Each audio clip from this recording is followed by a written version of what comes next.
welcome back to one more podcast. Today we have a very special guest. It was very hard getting this guest on this show, and she's extremely busy, extremely popular. Yeah. So give it up for my sister, guys. So actually, she's not my sister; she's my cousin, but practically sister.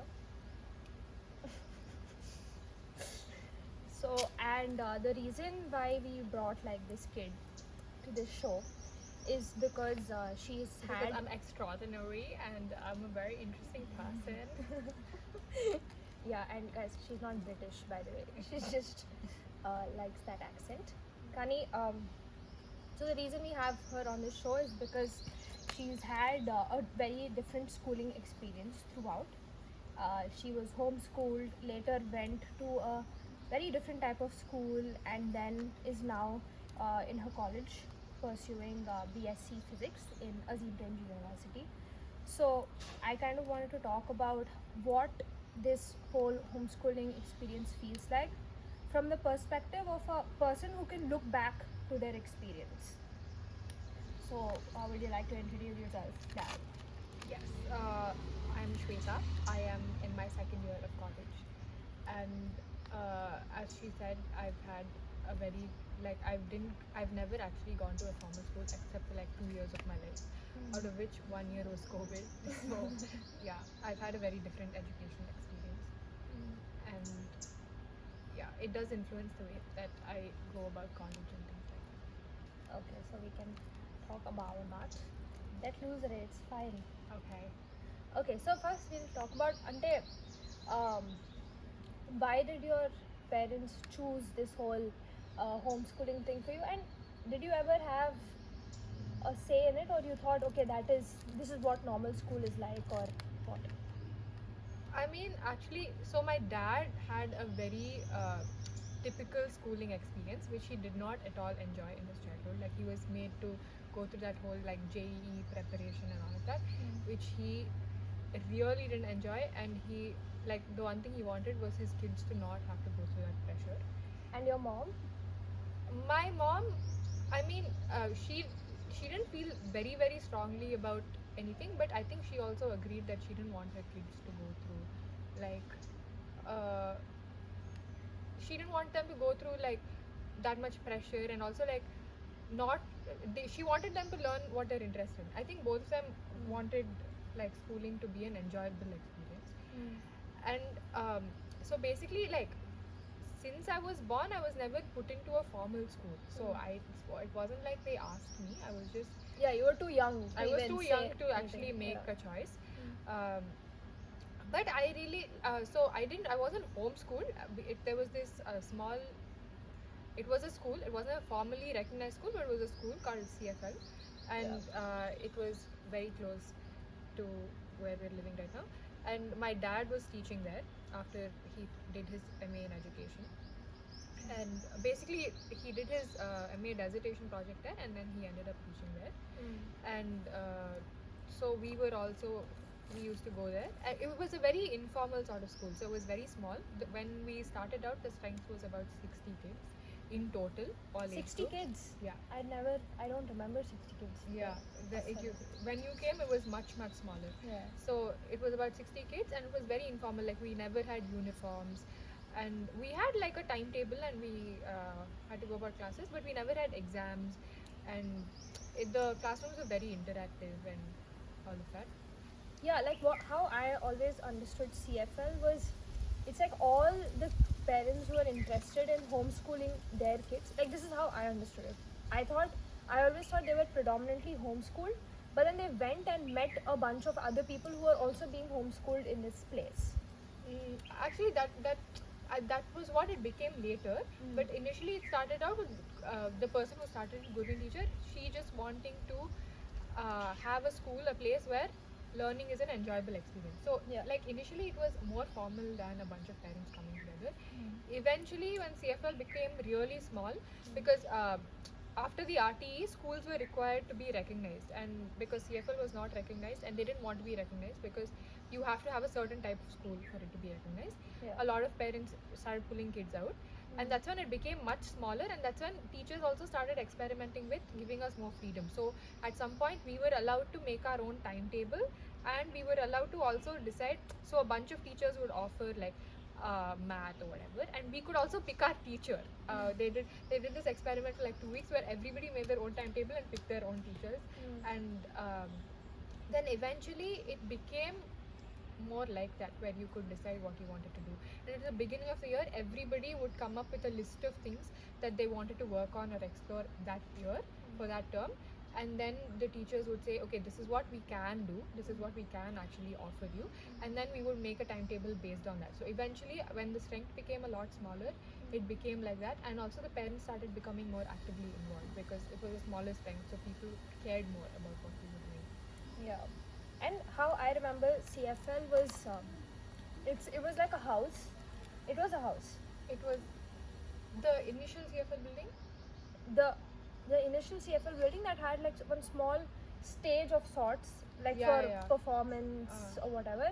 I remember it being like one big independent house. Yeah, kind of. And then like for me, because I was in a regular school. I wasn't in a regular school. I was going to the school that they later joined in their 2 years experience of school. And when I say they, it's her and her twin sister. Yeah. She was acting a little bit pricey. She was quoting like a big amount for this podcast, so I got the twin. But when I used to go to their school, then for me it was like extremely different because it felt like the kids led the school rather than you go to a school and do whatever they are going to offer. And it had like all sorts of things they would do. If for like I remember one day, if some kid wants to do music all day or just do one thing all day, they just could, and nobody would say that Yeah. no, you can't do this, you have to go according to the timetable. It was very free and you do what you want, and that is how I felt. And even I was allowed to go. Whenever I used to come over to their house, I used to go and sit in whatever class, whatever I found interesting, go sit there. And your dad used to teach in the same school, Yeah. right? So I at some point when we started experimenting with making our own timetable, it was more to do with the number of hours you want to spend doing something rather than exactly when you'd spend. So you would say like these many hours in a week I'll spend doing music, or these many hours in a week I'll spend researching about this topic or whatever, and then you would try and commit to that. And also eventually they also had like our evaluation process at the end of the year, because we didn't have like final exams apart from people who were giving their 10th or 12th boards. We had to evaluate our own thing, and basically our parents, teachers and us would sit together and go through everything we'd done that term and like evaluate it and discuss it and all. And let's suppose you didn't feel that you learned a lot in one subject, or you didn't feel like you understood it well. You could do that again, like in your next class or whatever. Or Yeah. were there concepts of class, like you're in first class, in second class, third? Yeah. So initially they were. So when like the first few years, they were like, they weren't classes, but they were age groups. Because some people, a lot of like in CFL, we had people from very, very different backgrounds. So a lot of people were also first generation learners. Okay. And so obviously learning levels will differ. Like you might be 5, but you might still not be able to read as well as somebody else. Correct. So it was we were divided based on like largely learning levels, and we did have like a set timetable, and a teacher would come up with a curriculum they would cover for that term, and we did like cover that and all of that. So yeah, we did. It was classes, but it wasn't very rigid classes. And if you were like, if you were ahead in something or behind in something, you would be put in a different group for that. And the people who were preparing for their boards, they were obviously going through a different preparation. Yeah, so we did have that. Eventually, what happened was after you started making your own timetable and all of that, we started being grouped mostly based on what you were interested in. Correct. And who were these teachers? Like, were they all kids, parents of the kids who were in the school, or some people who joined genuinely out of passion to teach? Yeah, so there were so obviously teachers changed during the time I was there, but in CFL most of the teachers were teachers who were like passionate about education. So like my dad who did education, MA in education, and Gurveen teacher who'd actually studied psychology, and this school was actually started by her parents.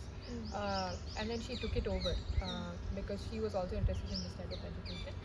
And then Amit, who actually did engineering from IIT Madras, and then he wanted to pursue obviously a different kind of education and wanted to see how education could be different, and then he also ended up coming here. And then JR teacher, Subhita teacher, all of these are they'd been teaching in conventional schools, but they liked the concept of being a teacher here, because I think in a conventional school even the teachers have a lot of pressure to cover a certain syllabus, and they also don't want to put that much pressure on children, but all are made to. So I think they also found this more enjoyable. So a lot of teachers had come from like a conventional education system and moved here. And there was Dhanesh Bhaiya, who he also did engineering, and then he came here. He actually ended up starting a cafe. So in CFL they had these evening sessions for parents at some point during the weekends and stuff, where they would hold discussions and some cultural things. And Dhanesh Bhaiya was very much into vegan food and cooking and all of that. And this was at the point where I remember veganism and whatever, it was not as popular. It was very new. Actually, what he started was the first vegan cafe in Hyderabad. Yeah, when I first heard of it, I was like, oh, I didn't know this was a thing. Yeah. Like it was, I think some 10-11 years back. It was a while ago. Yeah, so he came in, and like during these weekend evening sessions he would serve his food, and eventually he started a small cafe. And then he's opened it up. Initially it used to be just like orders, and then he actually opened a cafe, and then he moved on to that more than teaching. But when he was in CFL, he would teach math, English, and he would also take he offered cooking as a course, and I remember I did it for a while. It was fun. So yeah, there were also people who were interested in like different things, but who came in here and then found their own thing to do. Yeah. And what I remember is the times that I've come to CFL, like the few times that I did, it was always you meet such different people. Yeah. And when I used to come from a normal school, right? Like you, of course, there are different people, but it's not as striking. Here you meet, and with everyone you there's something new that you didn't know before. And people from all walks of life. It was also pretty people from various, like she said, economic backgrounds, various parts in India. I remember it was not just Telugu people and Hyderabad. I remember different people being there, different age groups. So it was that. And one thing I remember like very well are actually two things. Once we put up a paper mache stall in CFL. Yeah, it was in one of these evening sessions. Yeah, and we made like tons of some paper mache things, and we put up a stall, and we were very happy that we made money. But then in the end, we're like, no, we have to give it back. Yeah. We give it back to the school. Yeah. And one more thing I remember is when they had a film festival in the school. Yeah, I remember this. That I remember very well, where I think I saw Spirited Away for the first time. Yeah. And it was like, that film festival also was very... I think in every classroom they screened one movie. Yeah. Something like that. And you knew what movie was going on. And you could go choose what movie. Yeah, you could choose and sit. I think this was part of the same event. Yeah, there were two like parallel screens going on, and you had to go sit somewhere. Yeah, I saw Spirited Away for the first time, and I was like, wow, what a great movie. And this was, and one I remember, one of your, not annual day, but annual day of sorts, where you come and perform on that little stage. I remember seeing some, I actually used to come to all your events, like your Independence Day. You came for quite a few events. Then it was pretty, like a lot of kids used to be there, I remember. I remember some people also, Mary, Benny. Yeah. Then of course this Adrija. So that happened. But so did you have friends in your colony who were, they were of course from a conventional school, right? So how was did you ever feel while talking to them saying, oh my god, like this is as you got a little older, maybe you understood things around you. Did you ever feel like, why am I not going to a conventional school? Did you feel that that you're being left out? So initially no, because initially CFL was also very formal, and also we were very young. So like there's not a lot that other kids also do in school. So then it was fine, and our holidays mostly aligned and all of that. So that was fine. But when CFL became a lot smaller, and also at some point CFL moved to a Little Grove because Gurvindi just stopped being as involved, and then it became way more informal because there were a lot fewer kids. And then we moved to a Little Grove. It wasn't called CFL anymore because CFL was owned by a trust and the funding changed, whatever. And this Little Grove was started by Amit, who was a teacher there, because he wanted to continue. And here, parents were a lot more involved. It was a lot smaller. When did this happen? What age were you? This was in 2014, 2015. So you were like 10 years. Yeah, 2015. Really? I No, thought 20 Little Grove was way under recent. No. It was in 2015. So it's actually even in 2014 the transition was happening, because just that Little Grove was being run in the same building. Okay. In 2015 that move happened to a different building. But that was also when end of 2014 we moved to Tamil Nadu and we stayed in a farm for 3 months. Yeah. And that was when we were properly homeschooled. Like we didn't go to a building every day where we were meeting other people and learning. We were just at home. Yeah. There were 2 more other kids who were our neighbors who were also being homeschooled. We were just playing all day. Yeah. We were meant to do like some bit of math and language every day, which actually I don't think we ended up doing. Those 3 months we just played a lot of games. But anyway, we came back and then we went to a Little Grove. But our parents wanted, when we came back to a Little Grove in 2015, it was a lot more informal, and then our parents also wanted us to go a few days a week, but a few days a week learn on our own at home, because they wanted to move out of the city. So they were like, you need to get used to learning. This on was your own. before Atimanjari or? It was after. Where did you want to move after Atimanjari? To Vikarabad. But I mean, that idea was still there, and they also wanted us to learn a little bit more, become used to learning on our own a little bit. So then we were going to a Little Grove a few days a week, and a few days a week we had to stay at home and we had some things that we were supposed to do at home. Then I think I did feel a little bit like maybe I want to go to a normal school.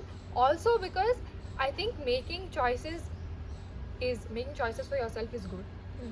But I think you also feel it's very hard. Yeah. And at that age, it becomes like I didn't want to make my own choices anymore. I wanted somebody to tell me what to do and just do it. I didn't want to think about every time, is this the correct thing to do and all that. Because see, I think if somebody is making choices for you all the time and telling you what to do, eventually you will become rebellious or whatever, and then you will, even when you're making choices for yourself, you probably will choose like whatever you want to do at that moment.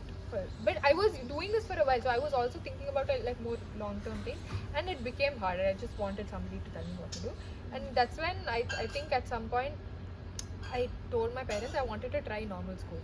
And it was mostly not because of other children, or because I don't think I ever felt that much that I was different from other kids.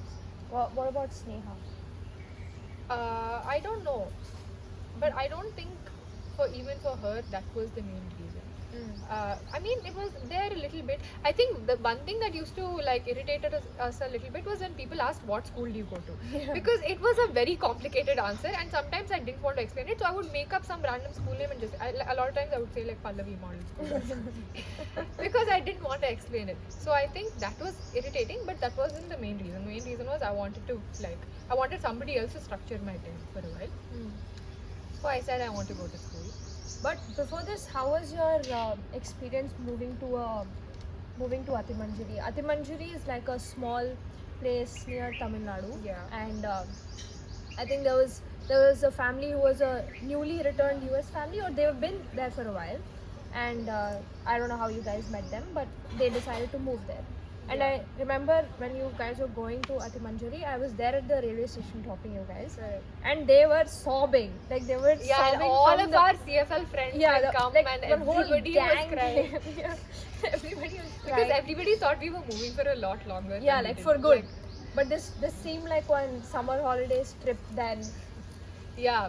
So basically, my parents have always wanted to move out of the city into a farm because they also thought that would be a more of an educational experience for us, and they also wanted to like grow their own food, live a more sustainable life, whatever.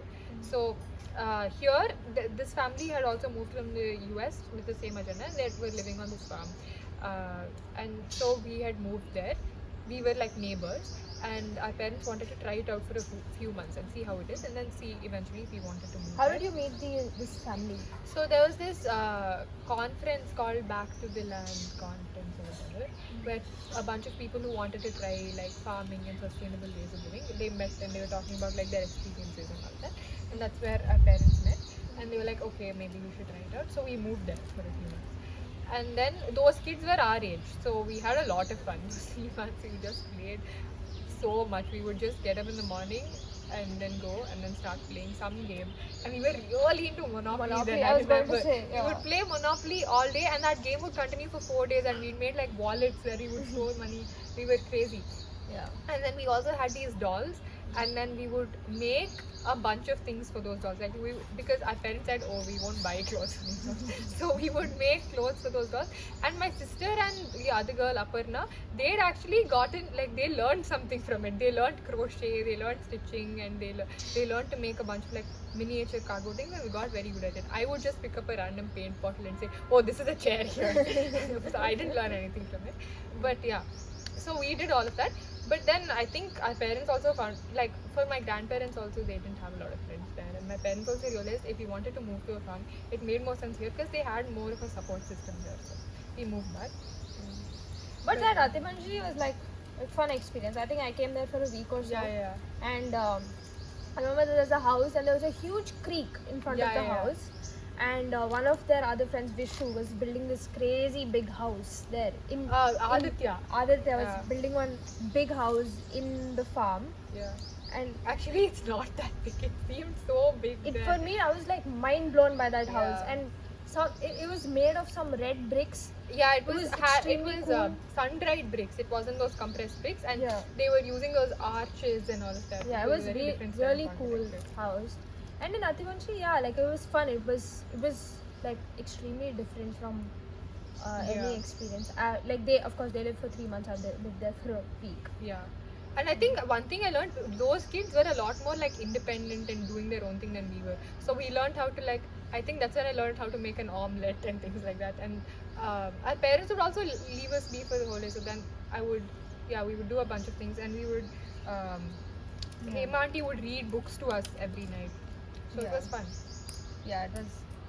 I think one thing I will not forget from that trip is that there were these like the car shed type of a thing, and we were like hanging onto them or something. We were playing on it basically, and I decided to let go of the bar just to see if I can land down on my feet properly, and I fell on a nail. Yeah. And that nail like bent into my foot. And she had to be taken to the government hospital. Yeah, and it was very weird because it was in a city. It's what, like, you know where the hospital is and you just go and like get it done. There I don't remember. I think it was a very small setup. It was like my foot was bleeding. I couldn't walk. It was a good hospital though, which was surprising. Yeah, I don't really remember, but then it was. I think I will not forget that. It's from Atimanjari. Yeah. Then you moved back because your parents thought like support system. Did that other family stay back there? Yeah, they still live there, and they've built a house on the farm, which is a very, very pretty, beautiful house. And their farm, they have a lot of things going on there. Like they have like chickens around their house now, and they have that well gets really full in the summer now, so you can go swimming, and it's so beautiful. And it's very nice. So you came back and you and Sneha, like, was it like, did you guys talk about it first that okay, maybe we should try a conventional school, or was it always talking to your parents about it? No. So we came back in 2015 and we went to a Little Grove for 2 years. Those 2 years we would just go there. And I remember, because I had to. Here I wasn't preparing for my 10th. I wasn't preparing for my 12th. I wasn't thinking about what I was doing later. So I was just reading all day. That I remember before going to school, before when I could make my own timetable, I would do academics a little bit, like I would do math, science, whatever.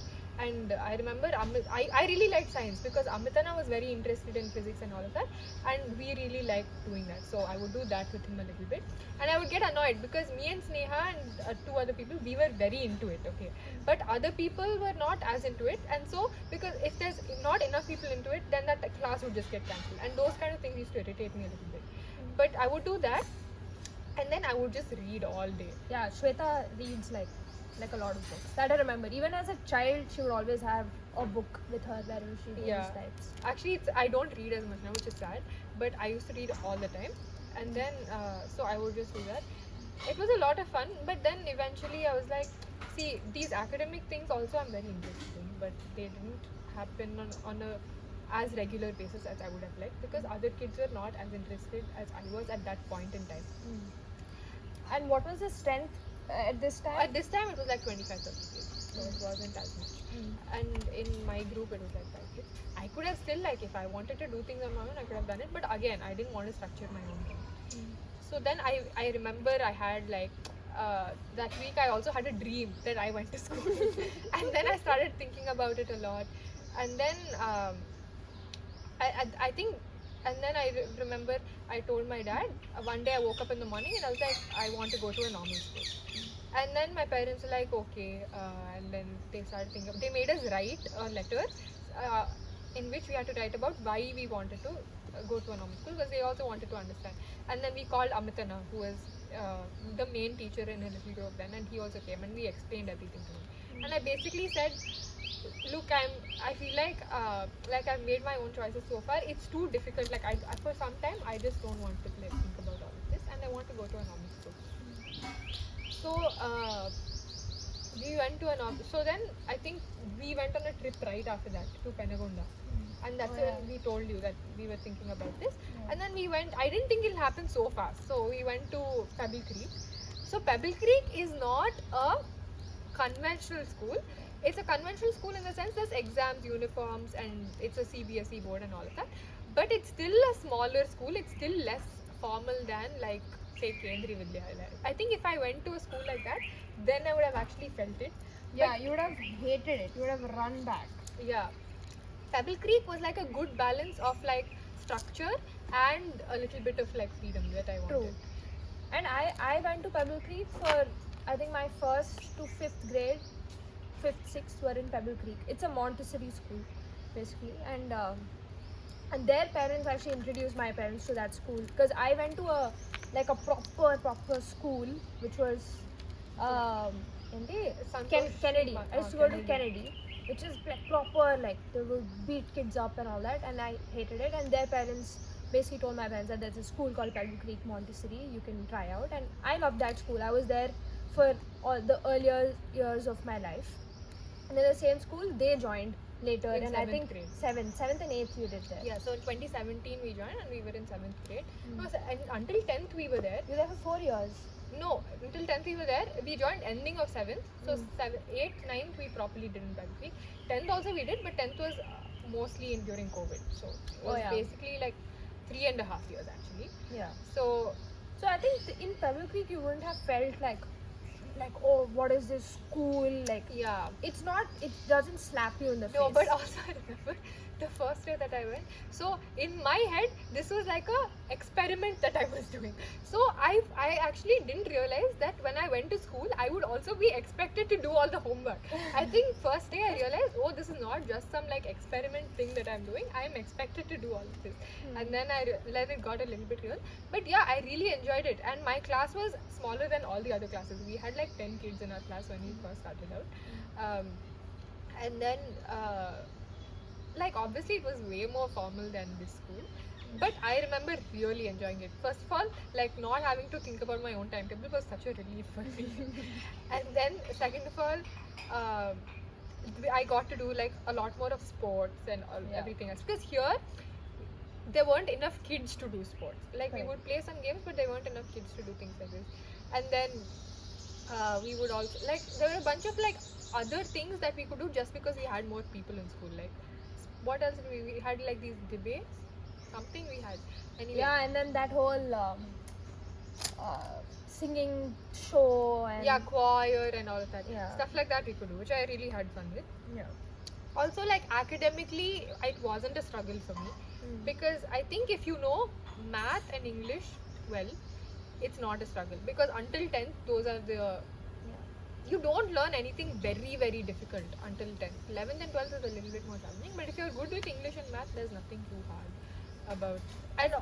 And one of the like a lot of misconceptions that people have with this kind of like, schooling, homeschooling, and center for learning type of schooling, is that the children end up becoming, I don't know, misconception. This I'm talking from when I have spoken to extremely conventional Yeah. families and kids, they're like, what do they do? How will they like excel in life? How will they meet different people? How will they, Yeah. keep up with the world kind of things basically. Yeah. But what I realized is like Snehashata had a lot of friends growing up.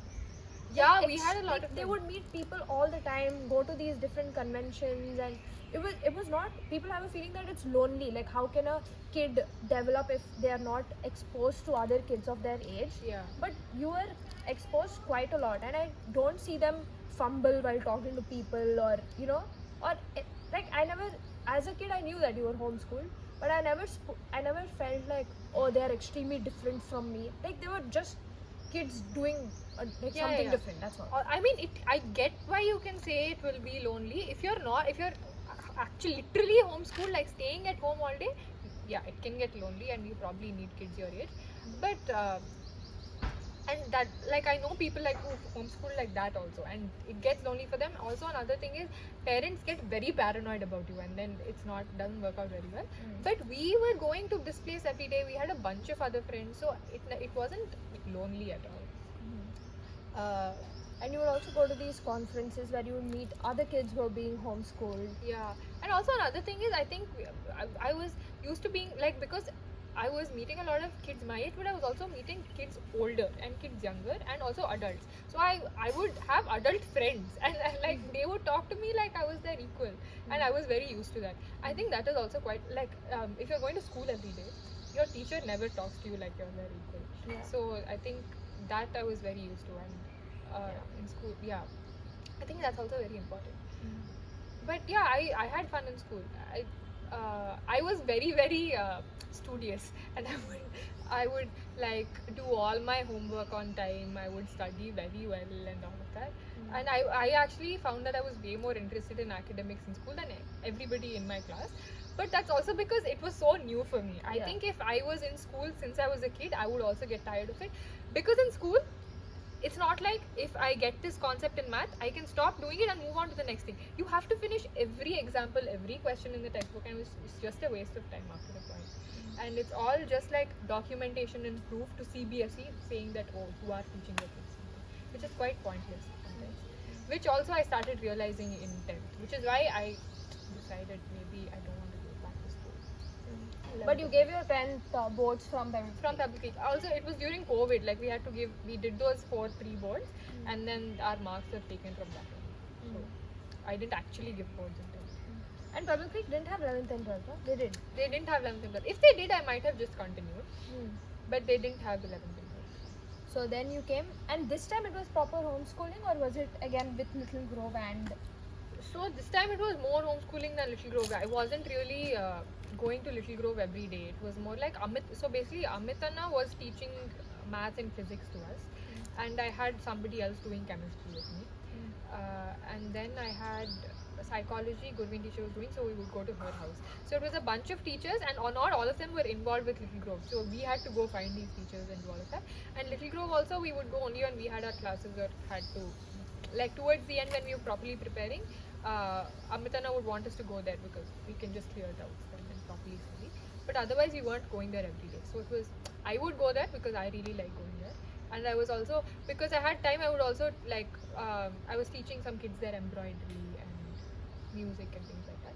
But otherwise, I wasn't properly going there. And did you have this BIPC, MPC commerce, humanities? So actually, I was very ambitious in my 11th and 12th. I wanted to do all the humanities subjects and all the science subjects. And then when I started studying, I realized it's a lot. You can't do that. Yeah. And it was also this thing of I didn't know if I so because once we decided that I was homeschooling, I'm not going to school in 11th and 12th. It was a question of which board to do, like whether to do NIOS or IGCSE. IGCSE is the Cambridge board; it's an international board. So initially, I really wanted to do IGCSE because the NIS textbooks are just not very good, and for science it doesn't make that much of a difference because you can't. Science is the same across boards. Maybe questions are a little bit more intelligent in IGCSE, but humanities, if you're doing like psychology and stuff, you can really mess it up in a board and you can really make it very shallow. So I wanted to do A levels, but I think if you're not registered from a school and if you don't know somebody who's already gone through this process before, figuring out that process itself it takes a lot of time, and I didn't want to divide my time between figuring that out and studying. So then I just decided to do this. NIOS. Yeah. NIOS is what? What does it- National Institute of Open Schooling. So the way it works is you register with the board. They'll send you textbooks. So it's a 2-year curriculum. So the first year you won't have exams. You have to submit a bunch of assignments to prove that you've actually done that curriculum. And then the second year you'll have board exams. So there's a part of the portion that you're assessed on like internally, in the sense you have to do assignments, and the other part of the portion you do through boards. So it decided to do this because it was a known process and I didn't want to like divide my time between figuring out a process and studying. And this was also a time where I was studying for CLAT because I thought I wanted to do law. So I was taking CLAT coaching, and That didn't happen for too long, no? Or I you did for a year, Mm. but I don't think I was very thorough with it. I would have bursts of motivation and then do it very dedicatedly and then give up. So I think homeschooling this time was very stressful because first of all, like when you're a kid and you're making choices for yourself, those choices, like even though I still felt it was burdensome then, It was on mood. it was on mood, and Yeah. like it didn't have that the impacts are Repercussions, not basically. very Yeah. long term. Yeah. Here the impacts are long term, and I really felt that like Yeah.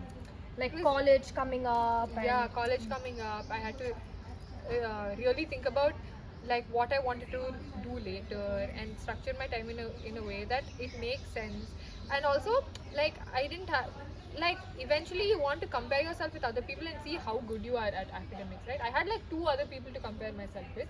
I was also way more invested in studying than these 2 other people. I was studying more than both of them at that point, so I didn't feel like I was it felt like a lot more pressure. And also I think because in school you have like a set amount of work and you have to do that work, and once you finish it, it's done. Here you are giving yourself work, so you will never know when to stop giving yourself work. I think I really needed somebody to tell me, okay, this is how much you do, this is how well you do it. Like I wanted somebody else to evaluate me because this self-evaluation becomes very complicated. And who taught you at home? Like you would read by yourself and learn by yourself? Oh, you'd said, you'd go Yeah, to... so chemistry I was doing with this person called Prashanti. That was happening online. And math and physics we would do with Amitana. So we'd go to the center. And did your dad teach you stuff? No. My dad, I mean, he would help with psychology a little bit, but not really. And psychology we would go with Govind teachers, which I really like because that textbook was really bad, but Govind teacher is really good. So we did a lot of very interesting things. And then English is, I don't think you need a teacher for that. And then yeah, so math, physics, chemistry, whatever, that was happening. So basically he would give us work to do and we would do it, and then we would have classes, whatever. And at some point I also felt like I wanted the preparation to be more thorough than it was then. Prep for what? For boards? For boards. And I wanted to do these things a little bit more thoroughly. Also, I didn't know what, so at some point I was like, oh, maybe I should not focus on boards as much and just focus on CLAT preparation. And then I switched back to focusing on board preparation. So I was really confused during those 2 periods, and this confusion with me like structuring my own time made everything like 100 times more stressful. Because in school, if you miss a day, school is still happening and you go the next day and you catch up. But here, if I am not showing up for that day, nothing is moving ahead. Yeah. So it was very difficult. So that became more stressful. But I think that period also prepared me well for college. Because in college, it's like that, where you have to at least in this liberal arts college that I'm going to, you have classes, but you also have a lot of time that you have to structure on your own. And here you have to, like, you have to study, otherwise you will not do well. So yeah. So why did you stop doing preparing for CLAT? CLAT is a common Law and law aptitude test. aptitude test. It's for the law colleges in India. So basically, I was interested in becoming a lawyer, but I realized I was not interested in the subject of law at all. Like when I was doing it, it wasn't. I was more interested in that logical reasoning and all these things, but the legal part of it, I was just not very interested in. And yeah, I was the general knowledge, and I was just not good at it. I was also I realized if I'm so confused about doing law, it doesn't make any sense to go to 5 years of college when I can actually pursue law later in my masters if I really wanted to. So then I decided, and then I was also thinking about what else I can do, and then I realized, okay, thinking about the like long-term future is becoming too stressful, so I'm going to think about what I want to do for the next 4 years of my life, like in college, and then we'll decide what to do later, right? And then I said, okay, I'm enjoying doing physics right now, and this I'm genuinely enjoying. It's not like law where I want to become lawyer but not study. Just like I'm genuinely interested. But physics also, with science, it's like you feel like you have to be a genius to actually pursue it, which I thought, which was why I wasn't thinking about physics seriously. But then I was like, see, I'll just study it for the next 4 years. We'll see what to do later. Like I don't have to become Einstein or whatever. So then I decided, okay, I'll do physics. But then I also didn't do any of this JEE prep and all of that. But I was actually happy about going to a liberal arts college because that would also allow me to explore other subjects while doing physics. So you didn't think of engineering and all of that? No, because first of all, I started thinking about this very late. So I didn't have time to think about engineering and all of that. I could have taken a drop, which I considered for a while. But then I also realized like going to a liberal arts college is not a bad idea because it's not like I'm 100% certain that physics is my life now. So it's a good thing if I'm able to explore other subjects. Yeah, and AP was also like that, right? Like you have. Then I think you picked up violin, you picked up drama, you picked up so many things. Yeah, violin I'd done in like during COVID. But yeah, in terms of academics, I'm allowed to explore so many different things, theatre and all that. So which I really like. Do you have other subjects also apart from like physics and science? Yeah. So in your first 2 years, first 2 semesters, you're required to do a common curriculum, which is you have to do subjects like understanding India, critical reading and writing, public reasoning and all of that. And you're also allowed to take minors and electives. So I took economics and I took biology. And you're supposed to do a interdisciplinary minor. It's called an occupational minor, where it will give you like skills, like not necessarily. It's like media. So we were offered media journalism, data democracy and development, education and things like that. So I'm doing data democracy and development, which is mostly like programming, but also a lot to do with like how data is handled in the country. Okay. So that part got cut. So we're just going to continue in its new location. We were talking about college and being a student. So that was not so much of a shift for you because that was kind of the same thing that we were doing. Yeah, and also like liberal arts also made sense for me because it's not like I was so clear about this. So I liked the fact that I could do it. So I did like economics and biology. And what did your sister do? My sister's doing design, and yeah, hers is, so she can't do like as many different things like that because it's a design college. But yeah. And did you, so out of this whole experience of yours, right? Would you say that it's something that everyone should do? Like, do you feel like that, or what's your take on this whole schooling thing and the different thing that you did? See, I don't think it matters how your schooling is, in the sense that it doesn't matter if you're like sitting at home or studying or you're going to a proper school. It matters if like decision making is very important, like for you to be able to think for yourself. Actually, know what you're interested in. It might not be the fact that you always get to do what you're interested in, but I think you should at least know what you're interested in, or at least think about it, and try as much to try and do what you're interested in. Especially if you can. Like sometimes you can't because of circumstances, but if you can, you should know what you're interested in. So I think that is very important, and for also is also like for your parents to be able to make that space for you, that you can make your own decisions, and for your teachers to make that space for you, where you can make your own decisions. So it really doesn't matter if you, I mean, maybe if you sit at home, you get very lonely. Like find other people, your own people you can interact with. But I don't think it's the schooling that will do it. It's like how you make your own decisions.